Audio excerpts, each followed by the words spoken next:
আসসালামু আলাইকুম। আজকের ভিডিওতে আমরা এমন একটা স্টাডি অ্যাব্রোড ডেস্টিনেশন নিয়ে কথা বলবো, যেটা হচ্ছে সাউথ ইস্ট এশিয়ার একটা কান্ট্রি, এবং যেই কান্ট্রিটা নিয়ে আসলে আমরা এত বেশি কনসিডার করি না যখন আমরা কোনো একটা স্টাডি অ্যাব্রোডের প্ল্যান করি, বা বিশেষ করে যখন আমরা টপ স্টাডি ডেস্টিনেশনসগুলোকে কনসিডার করি, যে ইউএসএ, ইউকে, কানাডা, অস্ট্রেলিয়া, এইসব কান্ট্রিকে। বাট এশিয়ার মধ্যে এমন একটা কান্ট্রি রয়েছে যেটাতে আসলে আপনি টপ র্যাঙ্কড ইউনিভার্সিটিও পাচ্ছেন এবং লোয়ার টিউশন ফিস পাচ্ছেন, একই সাথে আপনি ফরেন ডিগ্রিও পাচ্ছেন, এবং এখানকার লিভিং কস্টও খুবই মিনিমাম।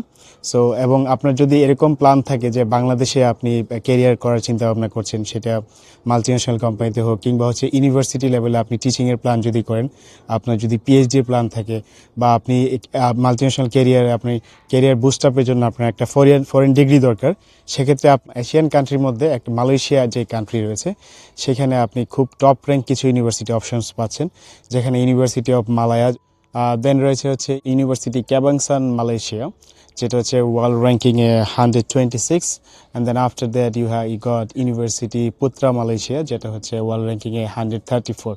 সো এরকম বেশ কিছু টপ র্যাঙ্ক ইউনিভার্সিটি রয়েছে। আপনি এই ইউনিভার্সিটিগুলোতে যদি আপনি কোনো টপ স্টাডি ডেস্টিনেশনসে, যে লাইক হচ্ছে ইউএসএ, ক্যানাডাতে যদি পড়তে যেতে চান, আপনার কিন্তু অনেক বেশি টিউশন ফি আপনাকে গুনতে হবে, যেখানে এর অর্ধেক কিংবা অর্ধেকের থেকে কম টিউশন ফি দিয়েও হচ্ছে আপনি হচ্ছে এই ইউনিভার্সিটিগুলোতে থেকে একটা ডিগ্রি নিতে পারতেছেন। সো এটা হচ্ছে ওয়ান্ডারফুল একটা অপরচুনিটি।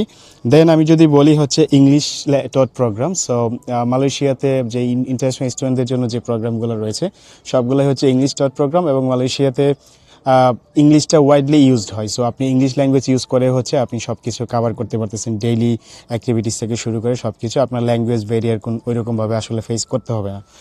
আফটার দ্যাট আমি যদি বলি, সেটা হচ্ছে cultural diversity. So cultural diversity আপনি হয়তো বা হোল ওয়ার্ল্ড থেকে লোকজন পাবেন না, বাট এখানে আপনার এশিয়ান কমিউনিটি থেকে, বিশেষ করে আপনার চাইনিজ, মালয়েশিয়া, সিঙ্গাপুর, থাইল্যান্ড, এইসব কান্ট্রি থেকে অনেক অনেক মানুষই হয়তো বা এখানে পাবেন, এবং এদের সাথে আপনার একসাথে চলাফেরা করার পরে আপনার একটা কালচারাল ডেভেলপমেন্ট নিশ্চয়ই হবে এখানে।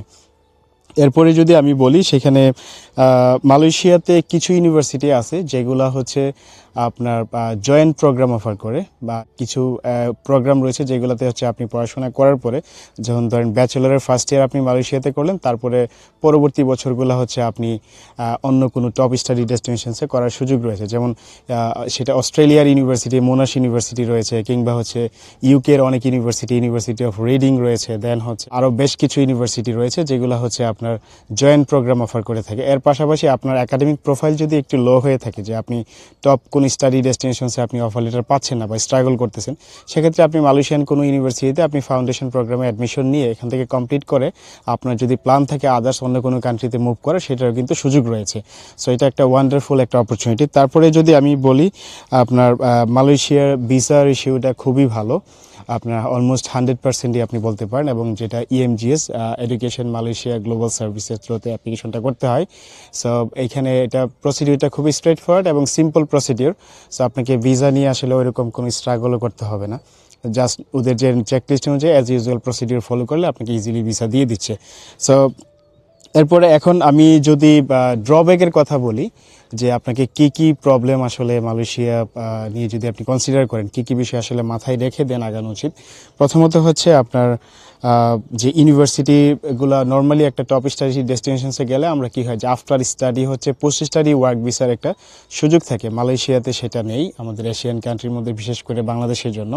আদার্স টপ কিছু কান্ট্রি আছে যাদের জন্য হচ্ছে গ্র্যাজুয়েট পাস নামে আরেকটা অপশন দেওয়া হয়ে থাকে, যেটাতে ওরা হচ্ছে 1 বছরের জন্য একটা স্টাডি পারমিট এক্সটেনশন দিয়ে থাকে, কিন্তু বাংলাদেশি ন্যাশনালের জন্য এটা আসলে সুযোগ নেই। সো এটা একটা ব্যারিয়ার। সেকেন্ড যদি আমি বলি হচ্ছে part time job opportunity. So part time job opportunity আপনি শুধুমাত্র সামার ভ্যাকেশনে কাজ করার সুযোগ পাচ্ছেন। সামার ভ্যাকেশন ছাড়া কিন্তু আপনার কাজ করার কোনো সুযোগ নেই। সামার ভ্যাকেশন এবং যে কোনো ভ্যাকেশন, যেটা যদি আপনার মোর দেন 1 উইক যদি ভ্যাকেশন হয়, ওই ভ্যাকেশন টাইমটাতে শুধুমাত্র আপনি কাজ করার সুযোগ পাবেন। এবং এখানে আরেকটা কোর ব্যারিয়ার সেটা হচ্ছে আপনি ভ্যাকেশন টাইমে, ডিউরিং ভ্যাকেশন টাইমে আপনি জাস্ট 20 আওয়ার্স কাজ করার সুযোগ পাচ্ছেন। সো এটা কিন্তু একটা চ্যালেঞ্জ। এরপরে আমি যদি বলি, সেটা হচ্ছে আপনি পার্মানেন্ট রেসিডেন্সি বা এই ধরনের কোনো কিছুর সুযোগ আসলে নাই অ্যাজ এ বাংলাদেশি ন্যাশনাল, বা আপনি যদি ওইখানে যান কাজ করার পরে, বা ওরা আদার্স ন্যাশনালকেও আসলে ওইভাবে কোনো পার্মানেন্ট রেসিডেন্সির সুযোগ দিচ্ছে না। সো এইগুলো হচ্ছে একটা ভেরিয়ার।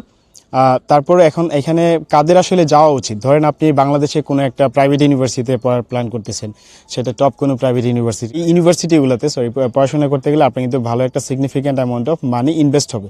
কিন্তু এখানে এর সাথে আপনি আর কিছু টাকা যদি অ্যাড করেন, সেখানে কিন্তু আপনি একটা ইন্টারন্যাশনাল রিকগনাইজড একটা কোয়ালিফিকেশন নিতে পারতেছেন, যেটা ইউজ করে আপনি হয়তো বা গ্লোবাল মার্কেটে আর একটু ক্যারিয়ার অপরচুনিটির সুযোগ পাবেন। যদি আপনাদের কারো স্টাডি ইন মালয়েশিয়া নিয়ে কোনো প্ল্যান থাকে, সেক্ষেত্রে আপনারা আমাদের সাথে কমেন্ট বক্সে যে লিঙ্ক দেওয়া আছে, এই লিঙ্কের সাথে আপনি ক্লিক করে আপনি রেজিস্ট্রেশন করে আমাদের সাথে যোগাযোগ করতে পারেন। দেন আমাদের যে এক্সপার্ট টিম রয়েছে, টিম আপনাদের সাথে যোগাযোগ করবে। জি, থ্যাংক ইউ ভেরি মাচ। আসসালামু আলাইকুম।